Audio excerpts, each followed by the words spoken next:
गौतम बुद्ध ने कहा था कि माइंड ही सब कुछ है। जैसा आप अपने आप को इमेजिन करते हो वैसा आप बनते हो। दोस्तों, इमेजिनेशन आखिर होता क्या है? क्या ये मुमकिन है कि जो चीज़ें हम इमेजिन करते हैं हम उसे पूरा कर सकते हैं, और जो चीज़ें हम सोचते हैं क्या उन्हें हम पा सकते हैं? आज की वीडियो में मैं आपको इन्हीं सवालों के जवाब दूंगा और आपको यकीन करने पर मजबूर कर दूंगा कि हम इमेजिन करके हर चीज़ पा सकते हैं और पूरी कर सकते हैं। मैंने इस वीडियो में think and grow rich, what to say when you talk to yourself and the power of subconscious mind इन बुक्स के रेफरेंस भी दिए हैं। तो इस वीडियो को पूरा देखिए क्योंकि ये बहुत वैल्यूएबल होने वाली है।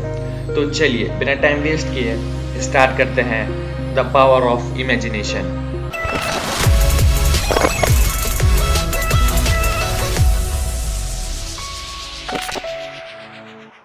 इमेजिनेशन नॉलेज से ज़्यादा इम्पॉर्टेंट होती है क्योंकि नॉलेज लिमिटेड हो सकती है, लेकिन इमेजिनेशन की मदद से हम पूरी दुनिया घूम सकते हैं। सिर्फ हम किसी की इमेजिनेशन को देखकर उसकी इंटेलिजेंस का अंदाज़ा लगा सकते हैं। Think and grow rich book के according ideas are the beginning point of all fortunes. Ideas are product of the imagination. इसका सिंपल सा मतलब यह है कि जो आइडियाज हमें आते हैं वो हमारे इमेजिनेशन का नतीजा होते हैं। चलिए मैं आपको इसके कुछ एग्जांपल्स देता हूँ। राइट ब्रदर्स जब एरोप्लेन बना रहे थे तो इससे पहले इन्होंने इमेजिन किया ही होगा कि कोई चीज़ हवा में उड़ सकती है। जेफ बेजोस ने 20 साल पहले इमेजिन कर लिया था कि आने वाले समय में इंटरनेट बहुत फैल जाएगा। इसी इमेजिनेशन की वजह से इन्होंने अमेज़न पर काम करना शुरू किया था। इलॉन मस्क के इमेजिनेशन के हिसाब से जब हमारी अर्थ पर पेट्रोलियम ऑयल ख़त्म हो जाएगा तो तब पूरे इंसानों को इलेक्ट्रिक कार्स की ज़रूरत होगी। इसीलिए टेस्ला आज $1 बिलियन कंपनीज में आती है। ऐसे कई सारे एग्जाम्पल्स आज दुनिया में मौजूद है। Think and grow rich book के अकॉर्डिंग इमेजिनेशन दो फॉर्म के होते हैं। One synthetic imagination, second creative imagination.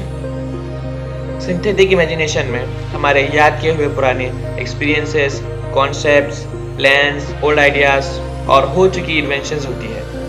ये लिमिटेड होता है।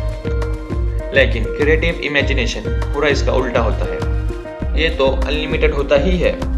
क्रिएटिव इमेजिनेशन की हेल्प से हम नए आइडियाज ढूंढ सकते हैं।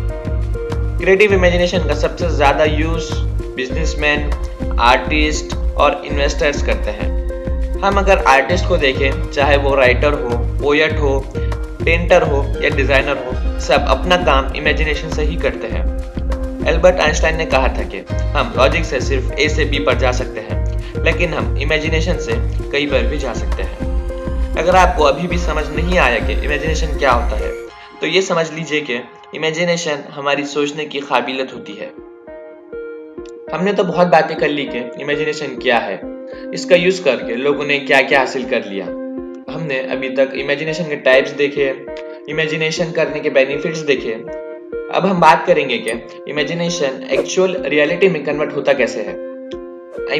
ये पॉसिबल कैसे हो पाता है। सो लिसन, हमारे माइंड के 3 हिस्से होते हैं।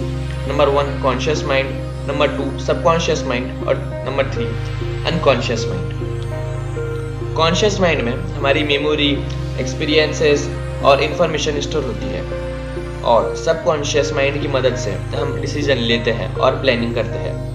इस वीडियो में सिर्फ हम सबकॉन्शियस माइंड की ही बात करेंगे। सबकॉन्शियस माइंड रियलिटी को चेंज करने की ताकत रखता है।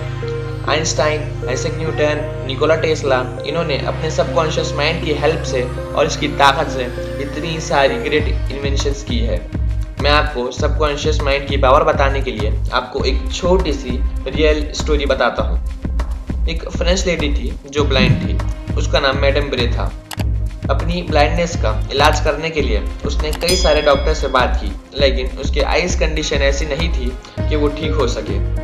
इसीलिए उसे सारे डॉक्टर्स ने मना कर दिया और उसे समझाया कि अब आपकी आंखें वापस नहीं आ सकती। इसी बात से अपसेट होकर वो एक होली प्लेस पर प्रे करने चली गई और उसने इतना प्रे किया और ऐसा प्रे किया कि उसकी आंखें वापस आ गई और वो देखने लग गई। जब ये बात का पता डॉक्टर्स को चला तो डॉक्टर्स भी शॉक हो गए और फिर डॉक्टर्स मैडम ब्रे की फिर से स्टडी करने लगे और उनकी फिर से रिपोर्ट निकाली।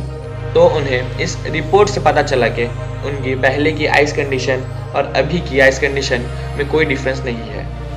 ये एक ऐसा मिरेकल था जो सिर्फ इमेजिनेशन और ट्रस्ट की वजह से हो पाया, क्योंकि उन्हें ट्रस्ट भी था खुद पर और गॉड पर और इमेजिनेशन पर, जिससे उनकी आंखें अब यूजफुल हो गई और वो अब देख सकती थी। बिल्कुल इसी तरह का इमेजिनेशन यूज करके कई सारे पैरालाइज पेशेंट्स ठीक हो जाते हैं। बस वो अपने आप को नॉर्मल लोगों की तरह फील करने लगते हैं और उनको एक कॉन्फिडेंस और ट्रस्ट होता ही है कि वो एक दिन ठीक हो जाएंगे, और वो हो भी जाते हैं। हम सब ने कभी न कभी अपनी लाइफ में ये एक्सपीरियंस किया ही होगा कि कभी कभी हमारी तबीयत इतनी ख़राब होती है, लेकिन फिर भी हम बिजी होने की वजह से उस बुखार को फील नहीं कर पाते, और कभी कभी तो हम खांसी को भी कोरोना समझ लेते हैं। आप मानो या ना मानो कि सबकॉन्शियस माइंड हमें हेल्दी भी करता है और अनहेल्दी भी करता है। The power of subconscious mind. इस बुक के अकॉर्डिंग जब आपका बिलीफ स्ट्रांग होता है तो तब आपका सबकॉन्शियस माइंड इसे रियलिटी समझ लेता है और वैसा एक्चुअल में हो भी जाता है। अब मैं आपसे एक बात कहना चाहता हूँ कि आप सपने देखो और बड़े सपने देखो, क्योंकि दुनिया में ऐसी कोई चीज़ नहीं है जो इम्पॉसिबल हो। अगर आपने इसकी स्पेलिंग ध्यान से पढ़ी होगी तो आपको पता चला होगा कि इसमें आई एम पॉसिबल भी लिखा है। चलिए मैं आपको एक छोटा सा काम देता हूँ। आप 10 साल बाद क्या करोगे, कैसे रहोगे, कितने पैसे कमाओगे, ये सब इमेजिन कीजिए और मुझे नीचे कमेंट करके बताइए। हाँ, एक बात और, जब आप कोई गोल इमेजिन करोगे तो उसे एक पेपर पर लिख दो, क्योंकि डॉक्टर गेल मैथ्यूज के स्टडी के अकॉर्डिंग जो लोग अपने सपने पेपर पर लिखते हैं तो उसके पूरा होने के 43% चांस होते हैं। और सबसे इम्पोर्टेंट बात, आप अपने इमेजिनेशन पर, अपने सपनों पर खुद ट्रस्ट कीजिए और उसको लेकर 110% कॉन्फिडेंट हो जाइए। तो बस आज की वीडियो में इतना ही। कंटेंट अच्छा लगा हो या आपको मेरी मेहनत पसंद आई हो तो यार प्लीज़ लाइक करिए, शेयर कीजिए, कमेंट करके मुझे आपका ओपिनियन और कोई टॉपिक बताइए, इस पर मैं वीडियो बनाऊँ। और चैनल को सब्सक्राइब कीजिए और बेल आइकन ज़रूर दबाइए, क्योंकि ये सब करने के आपको पैसे बिल्कुल भी नहीं लगेंगे। Finally, stay home, stay healthy, stay happy and thanks for watching.